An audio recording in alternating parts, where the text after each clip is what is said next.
A very good morning and welcome again. It's time for us to get started with Big Report.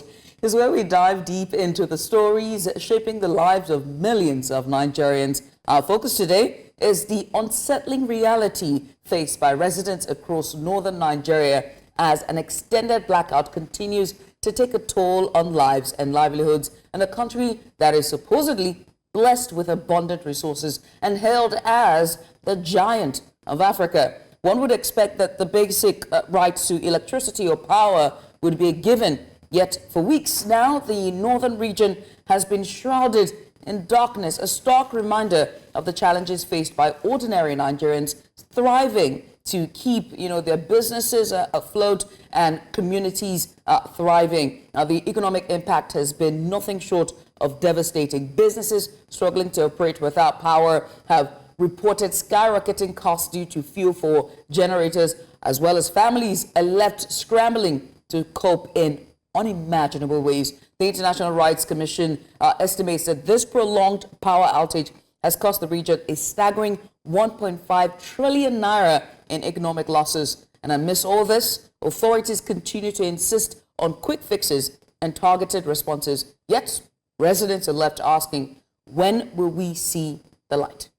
Now this morning, to help us better understand the situation, we turn to our correspondent, News Central's own Chizoba Anionwe, who spent time in Plateau State capturing the mood and frustrations of the people. Chizoba, you're welcome. Thank you very much. And also we have Mr. Musa Ashams, Commissioner for Information and Communication, Plateau State. Welcome, gentlemen. Welcome, lady, once again. Thank you for having me. Thank you for having me this morning. Yeah, good. Now, before we get into our discussion, we would like to play the report that Chizoba filed in earlier this week, so we can just, have a bit of more context for this conversation. Take a look. First they started, it was from Enugu. The next one they said it's from Benue. The next time they said it's in Kaduna. And then now back to Benue. So where's the problem? They don't even know where the problem is. The minister just said in 3 or 4, 5 days we will get light. I bet you they don't know what's the problem. We're not going to see light in 5 days and they'll add another 3 days. That's how they've been doing. This is about the 11th day that citizens of Nigeria in the 19 northern states of the country have been experiencing once it is nightfall, living their lives without the use of electricity supply, an antidote to security of both lives and property too. For these residents of Plateau in Jos, the state capital, Nigeria at 64 should have attained a higher level of development other than what is currently available. As if the present harsh economy isn't enough, businesses are being halted as much as their drivers are fast losing hope in the government of the day, except for a few people who can afford the exorbitant prices of petrol to operate their generating sets. 10 days without light. It's very terrible. Have you ever think about the people in the hospitals, people on oxygen? That means everything will double or triple because they have to now run on generators. We're already in difficulties. There is fuel scarcity, the fuel has been increased, the tariff of the light has even been increased, and people don't have light. Talk about businesses. The common people are suffering. This thing has affected me badly. My laptop I cannot charge. I have to go to somewhere. Sometimes I stay overnight. If I get because of this light issue, I have to go to somewhere maybe close to my area to charge my laptops and my phones. A few days after the governors and monarchs of the 19 northern states in the country called on the federal government to address the current electricity power blackout in the affected states, as well as invest in additional transmission lines and diversify energy supply to ensure improved electricity, nothing seemed to have changed. The way out of this is what Nigerians are asking for. Otherwise, this is what will be left of our environments until electricity supply is restored. They should overhaul everything and give us a blueprint on how to do our power. Don't forget, the president said that if he doesn't give us light in 4 years, we should vote him out. With his mouth, we have it on camera. So we'll remind him when he comes to campaign in 2027. I know government said they are trying, but to me, I'm highly disappointed now. In the 21st century, we find ourselves in this situation. These 5 days they are giving, we don't even know whether by weekend we will have the light. The national grid cannot be centralized. We should need to decentralize it. They should diversify the power, concentrating on hydro energy has not been working for long now. They should maybe involved this company that are into solar and harness air energy and the rest. Now, this is a sorry state in which residents of Jos, the Plateau State capital, are facing. Their cry is that government and all stakeholders join hands together to find a way out of this situation. From Jos for News Central, Chizoba Anionwe. And that's Chizoba Anionwe there. Chizoba, many thanks for that report and just speaking to residents on the streets. Chizoba is also live with us, as well as Musa Asham, who is the Commissioner for Information and Communication, Plateau State. Now, of course, I'm going to start with you, Mr. Asham, and just literally ask about, the update regarding the situation when it comes to electricity. We understand that the blackout is due to vandalism, and troops have been deployed so far to combat vandalism that is affecting the power infrastructure. First of all, I'd like for you to speak on the military response of it and the government response of it, and whether or not it's enough to address the root cause of, we've heard kidnaps, we've heard town attacks, but power is a new one, at least for me. Please. The transmission company of Nigeria, the GENCOs and DISCOs are under the purview of the federal government. And when we continue to depend on this national grid, these are the situations we continue to face. I want to first of all sympathize with our people, especially our people in Plateau State, for what we went through, because it all affected us. You can imagine powering your generator set with either diesel or PMS. A liter of PMS here in Jos, the least you can get is around 1,200 naira. And some of these generating sets consume up to 6 liters. So for a small or medium scale business, sustaining it is a problem. And people had to go through a lot. Some people had to suspend their businesses because they cannot continue with this cost. It's quite sad that our national assets will be vandalized by agents of, I don't know how to call them, and we've had to go through all of this. Apart from Niger and Kwara, all the 17 states in the north suffered this darkness. And you know the situation of Nigeria, insecurity and all of those things. When you do not have electricity, it makes it worse. It's quite sad that some people will just go and vandalize our national assets and go scot-free. When they vandalize their markets, they take them for them to sell them. And I hope that the military, those that are responsible for fixing all of these issues, get to the root of the matter, like we always say in Nigeria. Our people have faced a lot. Our people are not happy. As we speak, even when we think that power has been restored, there are a lot of communities here in Plateau State that have not seen the light until now, and they are complaining. When I got the invitation to appear on your station this morning by Chizoba, I placed on my Facebook platform that I'll be talking about electricity. I want our people to share their experiences. Their experiences are very, very gory. They are very, very sad. They are bad ones. And I hope that this will be fixed so that our people that have faced a lot of things already with the band A, band B, band C issues will go about their usual normal businesses, because it is micro activities that are mostly our people are interested in, our people are involved in. So once you take electricity out of it, we become almost close to uselessness. Right. And apart from water, the next thing that is most important to us as a people, if you allow me, is electricity, because it does a lot. If you go to the barbering salon, if you go to the woman selling kunu, she has to chill it.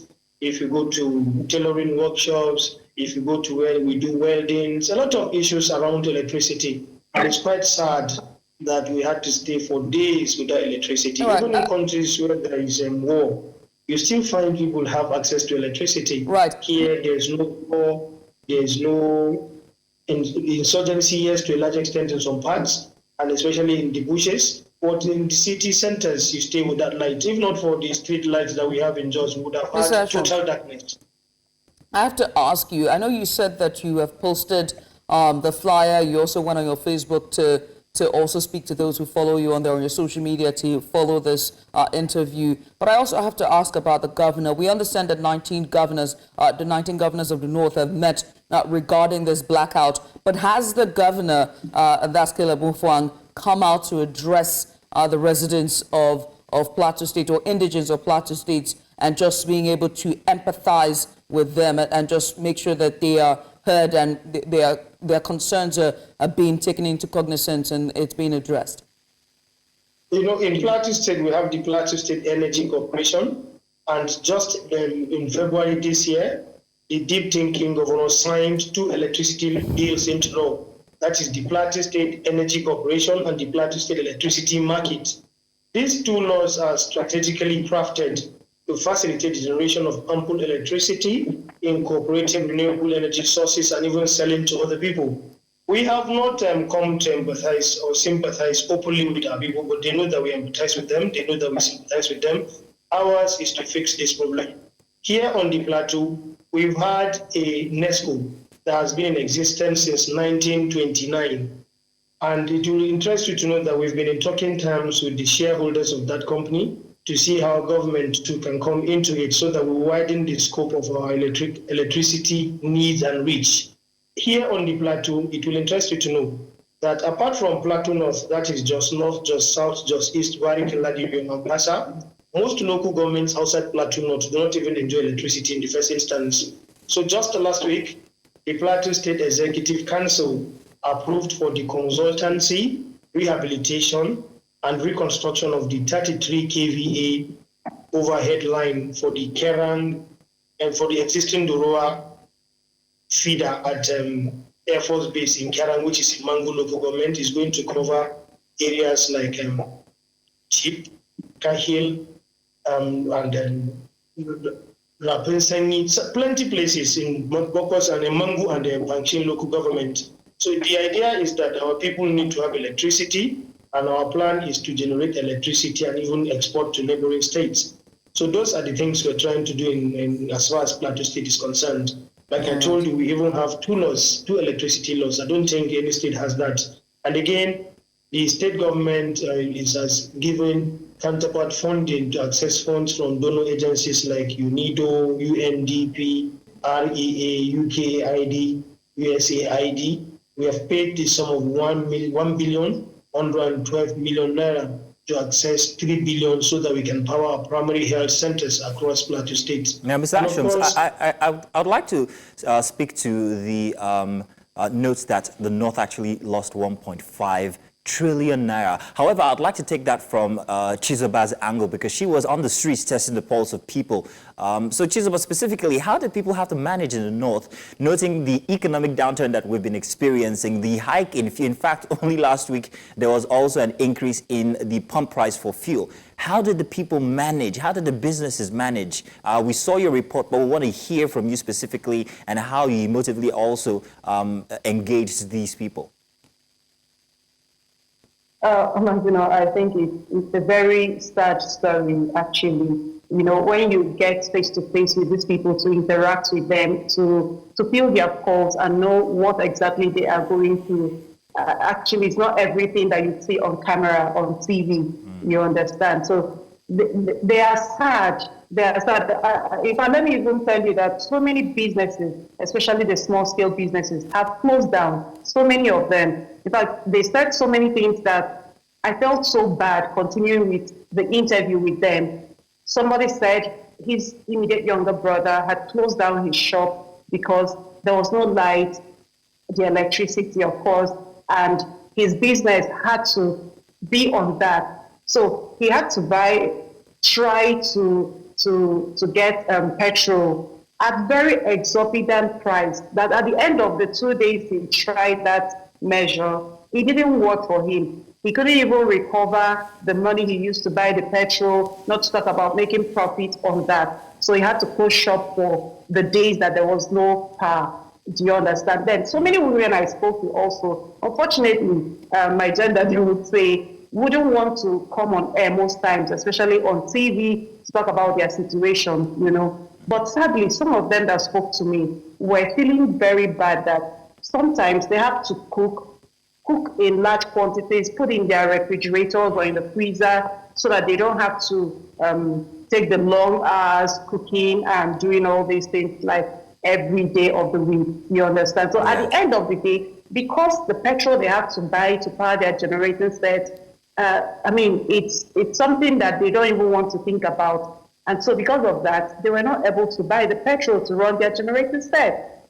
And so their food had to spoil because they couldn't finish what they had in stock.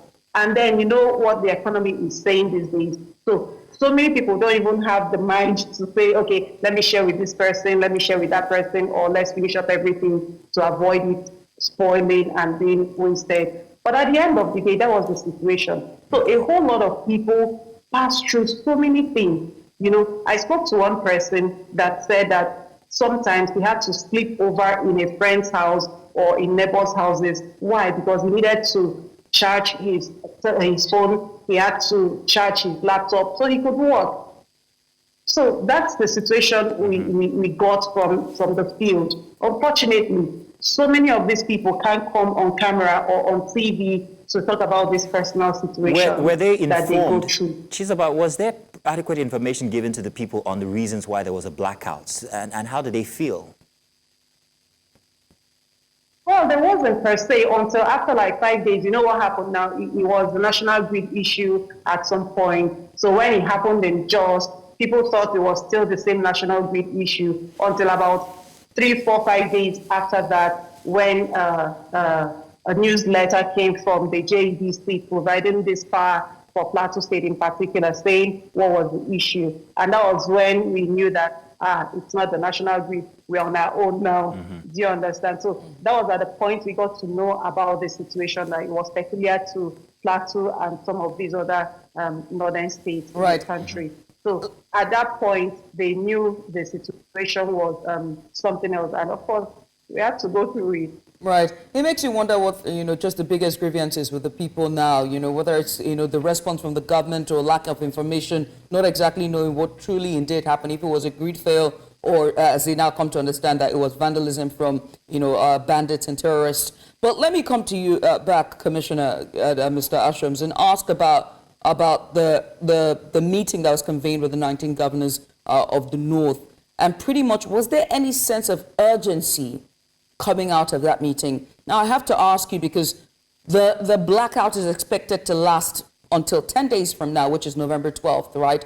And from what we've seen, residents, from speaking to Chizoba and watching that report, residents are tired and they just want to be out of it. And with this soaring cost of living climb that we are, one has to ask if there's a sense of urgency, and also to ask, in the next 10 days, is the government, and by the government I mean the state government, Governor Mofwan, doing anything in terms of subsidies or alleviation programs to help the citizens, indigents, whether it's in the capital or in states or parts of the state that is truly and very severely affected by this blackout? Hospitals, for example, schools, for examples, and even industries. What is being done?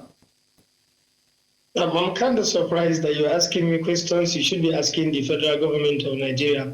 But because we are also a part of it, it's important that we respond to it. Like I told you, we are doing a lot of things to leverage on the independent power plants. We're looking at different types of renewable energy solutions and fossil fuels. And conservatively, we have over 50 communities undergoing solar mini grid constructions. Most of them will be powered between now and December.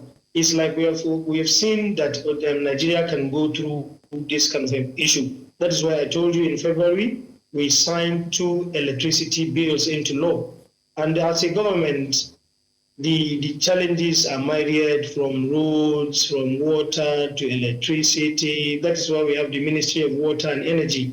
In the past, it was just Ministry of Water Resources. Today, we have merged it, looking at the importance of water and electricity. And there are other issues too. Not long ago, government approved for the construction of 55 new schools, junior secondary schools and senior secondary schools. So the challenges are myriad.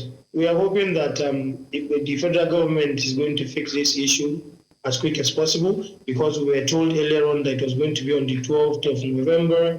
And lo and behold, day before yesterday and yesterday, light to a large extent has been restored, but there are still communities here on the plateau that have not experienced that. So we're hoping that all of that will be fixed. Like I also want to ask a question regarding the Plateau State Water Board. Our water, distribution reticulation is done via the Just Electricity Distribution Company.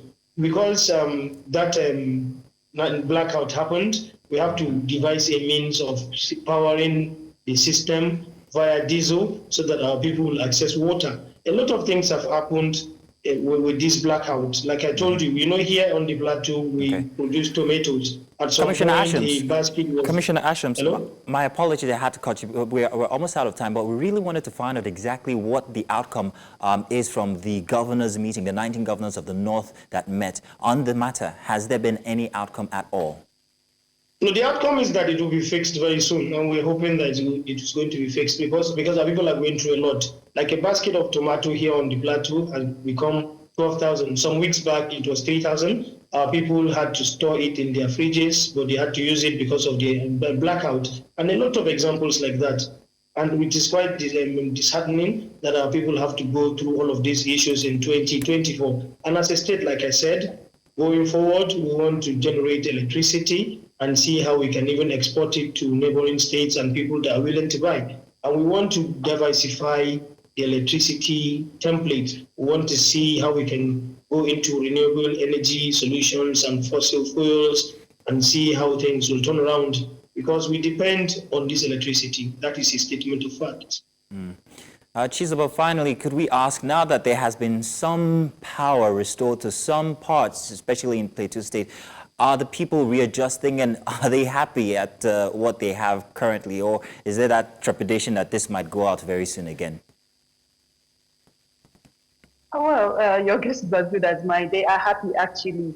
When the power came that night, especially in my area, I heard people shouting, "Up NEPA, up JDC," and also, that's the normal thing you get to hear and see around. But just like my commissioner said, some areas still don't have this scarce commodity these days.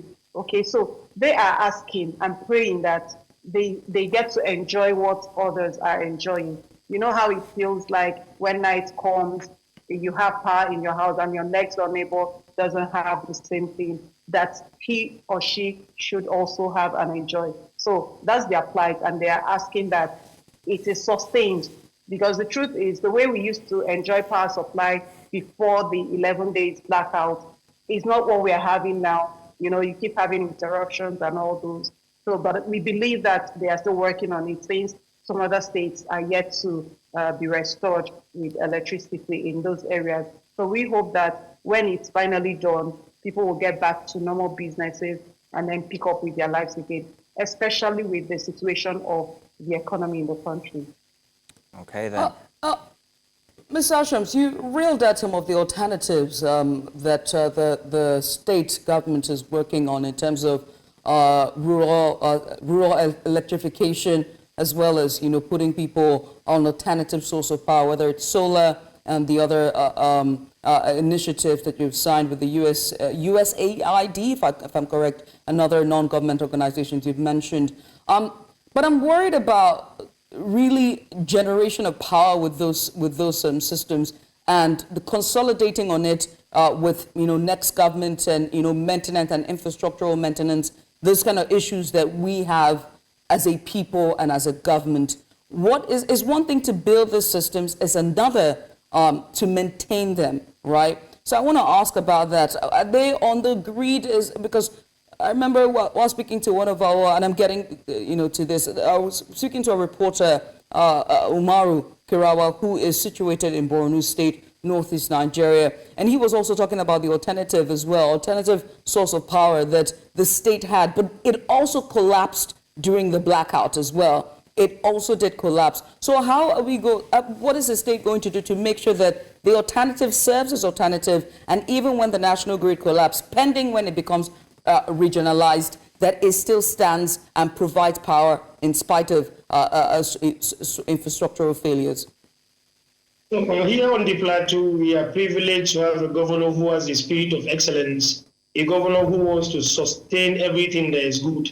Like I told you, we've always had NESCO from 1929. So Plateau State has had an independent power plant, and we are hoping that it is going to be widened, and we hope that the governor under his watch is going to make sure that electricity is sustained. Once we hit the ground running, once all of these things are fixed, we'll make sure that they don't go the way, they don't go south like others will have them go.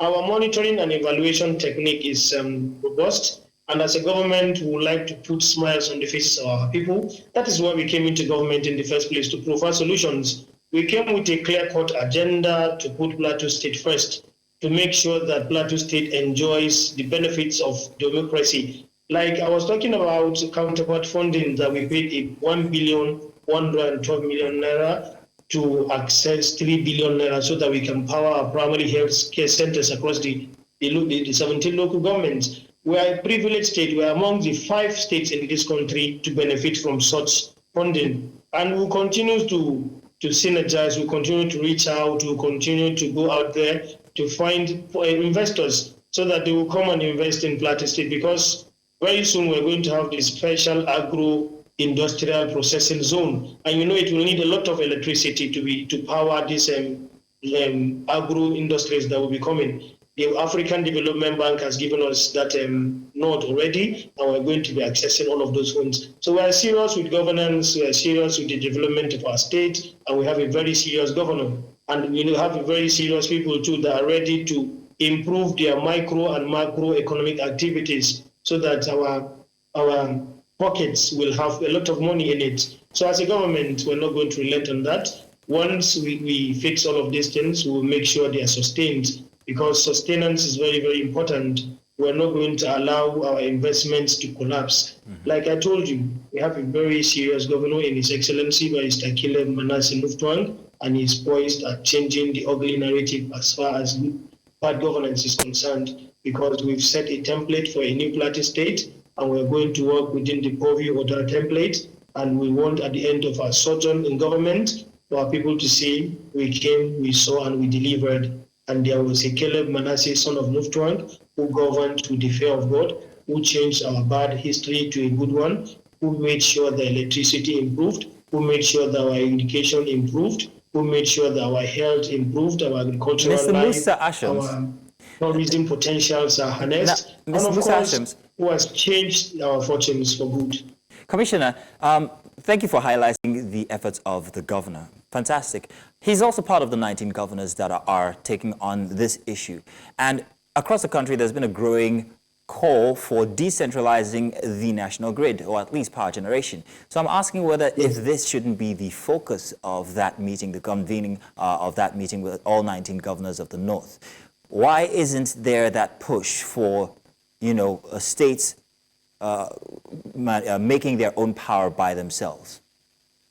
As a state, I've told you that we've signed 2 bills into law already that has to do with electricity. So we've set the ball in motion, and that is what we'll be achieving. We have the Plateau State Energy Corporation, where we got one of our sons that is an egghead in the electricity world, in the electricity business, who is the MD CEO.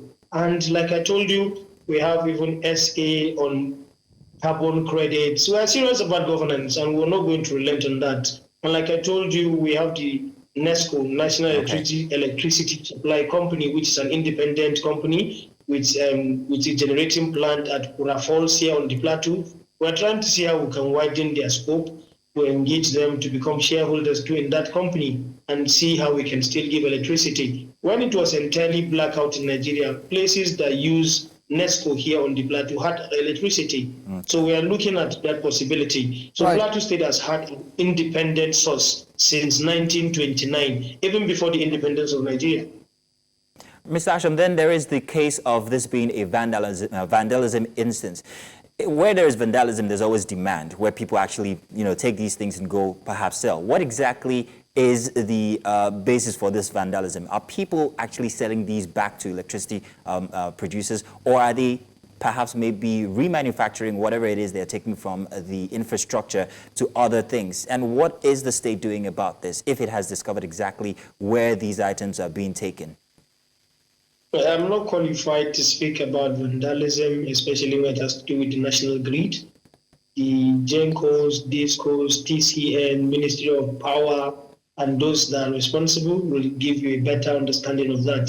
It might be suicidal for me to speak about it, but for vandalism, I will use this your platform, this great platform, to admonish them to desist from that act. It is not fair. Look at what they've plunged Nigerians in 19 northern states. You've heard the statistics you were given about 1.5 trillion. And if it continues, like we said, some communities have not seen electricity, it's going to skyrocket to maybe 2 or 3 trillion. And that's not good for our economy that is struggling. For us to continue to have electric power supply is bad omen. It's not a good story for us in the year 2024, where people are talking about artificial intelligence, where people are talking about robotics, where people are talking about a lot of things that are changing their narratives, where people are even saying they were going to create robots that will take pregnancy so that women don't suffer, so that women don't die in the process of giving birth.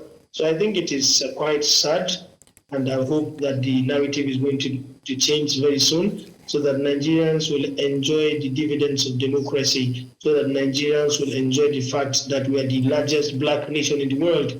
Our examples shouldn't be negative examples. We should also have positive examples too. We should also have things we can cling to. We should also have stories that people will also refer to in the future as beautiful stories. All right, thank you very much, sir. But I'm going to ask again, because we're pretty much pressed for time. You still haven't talked about, you're saying that, there's all these other alternatives, whether it's the solar power, whether it's the other, power infrastructure that has been installed, whether from the partnership within the NGOs or the existing ones that the state already have going on. But I still have to ask you, for those without power who do not have access to these alternatives, what is going to happen to them in the next 10 days? You said I should ask the federal government, but the state government is still very much in charge of these people. It's under the constituency. What happens to them now, within now till November 12th? And also, is November 12th a short deal that power will return to these people? I am not in the position to talk about the November 12th, whether it's a short deal. But like I told you, power is not something that you can just begin to fix within days, because it's a huge project. If it will take the federal government this long because of vandalism, you should know that it will take us longer time for us to fix all of these issues. Like I told you, the State Executive Council just last week approved for the rehabilitation, the consultancy of the 33 kVA line, which is situated at Lidorua main feeder, which is situated at the Air Force Base in Kerang in Manguno government, which is going to deal with power situations in Bumpe, in Chip, in Jipam, and other parts of Plateau State. So as a government, we've set the ball in motion, but it's not a quick fix. It is something that will require time, and by the grace of God, it will be fixed. For the solar mini grids I talked about, from now to December, by the grace of God, about 50 communities are going to benefit from it. And we pray that we'll take it to more communities as time goes on. So basically, government is not folding its arms. Government is doing well. And we didn't do it because we were expecting that there's going to be national blackout. We did it because we need to fix electricity here on the plateau. And that is what we're doing as a government. So we'll continue to do things that put smiles on the faces of our people. Well, we do hope that smiles will return to the very good people of Plateau State. If there's one thing that we know is that the people of Plateau are very jolly, lucky people. We adore them over here. Many thanks to you, Mr. Musa Ashrams, Commissioner Information for Plateau State. Once again, thank you so much. Thank you for having me. God bless Plateau State. Oh, yes, indeed. Back to Chizoba. Chizoba, I must ask you, right, in talking to the indigents and the small business owners and just trying to feel the pulse of the people, I have to ask, did you go to the hospitals or banks or any other private sector on a larger scale? And what was it like just speaking to them about having to pay very hefty sum to buy fuel to power their generators and keep services up?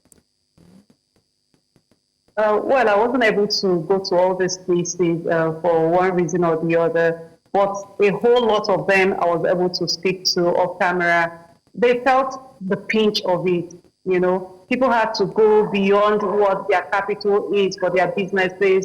People had to go away from the normal way they have to live their lives just to make sure that they make ends meet, just to make sure they sustain their businesses and all that. Of course, everybody felt the pinch of the whole thing. I was at the Plateau State Specialist Hospital 2 days ago concerning the strike by Johesu, the health workers, and they said a whole lot of things. So it's not just about the power, it's not just about water scarcity, it's about the economy of the state, of the country in its entirety. So everybody is really feeling the pinch of the situation in the country at the moment. So all their prayer and their hope is that electricity is sustained, of course, restored to other places that don't have it at the moment, and then let it be sustained so that those that rely on it for their businesses, and of course, you know that major businesses these days have to be on electricity supply. So they are praying that it is sustained so that they keep managing their lives. In fact, one particular woman said during an interview that she feels Nigerians are just living on the mercy of God. So if that is the situation at the moment, I mean, everybody should just put their hands on deck to ensure that from their end, everything goes fine in Nigeria. Chizoba, I think you just resonated across Nigeria, what you just said. We are indeed living on the mercy of God. But we also have Umaru Kirawa, who's joined us in from Bor State. Umaru, good morning. Thank you very much for joining us. I want to get the perspective from that state, exactly how they dealt with the blackout, whether it's been restored even. So do tell us, Kirawa, what's the status there in Borno? Well, the status in Borno, as usual, it's always exceptional because it's something that we have been battling for years. You know, this insurgency has really changed so many things. In Maiduguri, there was a time when we had about 6 months, I think, without electricity, but things are gradually changing. Now we have the emergency gas power plant, which was inaugurated by the previous administration, the President Muhammadu Buhari administration, which has been helping in terms of providing electricity power to residents of Maiduguri, the Borno State capital. Although even the gas plant recently had some issues, but now it's has been restored, and even as we speak to you now, there's light, there's electricity in the city center.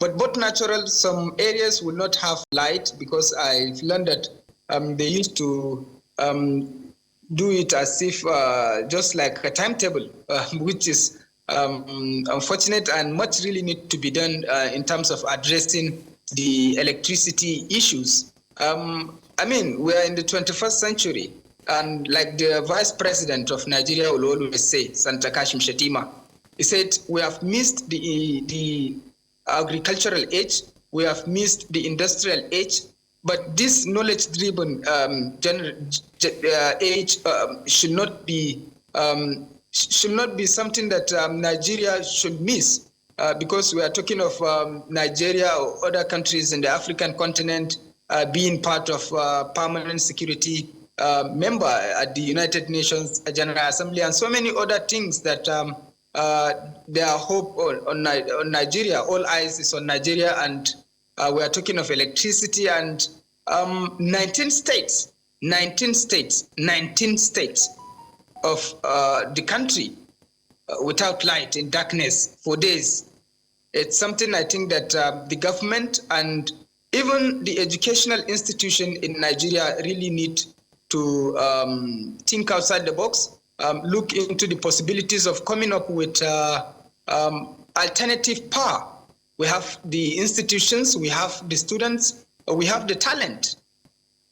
All that is needed, I think, is investment in youth, investment in the talent that we have in the country, investment in the right direction, so as to address some of the teething problems Nigeria is battling with as the giant of Africa. All right. I mean, Umar, the last time we spoke, you talked about the alternative source of power for Maiduguri and how that was also down as well. And you know, speaking about alternative, right? Even when the alternatives are down as the main source of power for the entirety of Africa is being vandalized, let's talk about the north in and of itself and insecurity and how it's not just affecting the security of farmers, of the indigents of the north, but also on electricity. What would be your call to the governors and also to the federal government at large when it comes to vandalism and terrorism and how it's affecting? I mean, I've never seen this, but I've said this so many times. I've not seen this before. I've heard so many things.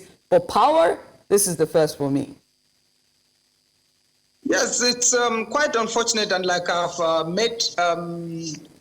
said, we need to really work as a country collectively to address some of the problems that are affecting us. If you look at the power crisis, the power problem, it's not only a power problem. It has to do with leadership problem. It has to do with followership problem, and some people are even making allegations that there's a sort of sabotage, and so the government really need to bring everybody on board, even in terms of differences in political affiliations, religious and other divides. There is need to engage even those that are perpetrating the vandals. The government really need to know what they want, what they need, so as Nigeria will be great. And like I've said, our educational system, we need to really work in terms of reforming the educational system so as to address the societal problem, to address societal issues. What is the essence of Nigeria having so many universities, and in this age, in this time, we cannot address even issue of electricity. We are talking of electricity power. Some countries are talking of nanotechnology, some countries are talking of artificial intelligence, big data, and so many other things of development. We are talking of power, which is the nucleus or the fulcrum of development. Without power, even the common man on the street will. I mean, it's a very serious problem that the government really need to work out solutions, particularly in engaging stakeholders, the vandals too. If because we have intelligence, there's need to engage these people, talk to them, and of course bring about alternative solutions. If solar is the best solution, why not go for solar? And what is the essence of our students going through years of learning, and the knowledge are not implemented or put into practice in our countries? The Japa syndrome is there. When we have intellectuals, intelligent students, they have been carted away to other countries, developing other countries, and we are in a very sorry state, in a state of comatose, and people struggle to survive.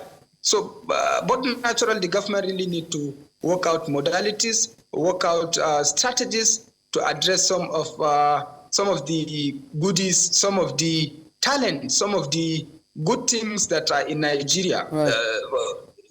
Yes. Yeah, I mean, one has to point out here that the root cause of the blackout in the north was basically due to the vandalization of the Shiroro-Kaduna transmission line. And we know that the military have now deployed troops to be on that end and also to guard and secure that area. But our call here, and pretty much the takeaway from here is both, you know, all arms when it comes to the state level or the federal government, plus the security outfit has to be on high alert and to just secure national property and pride for the sake of our people.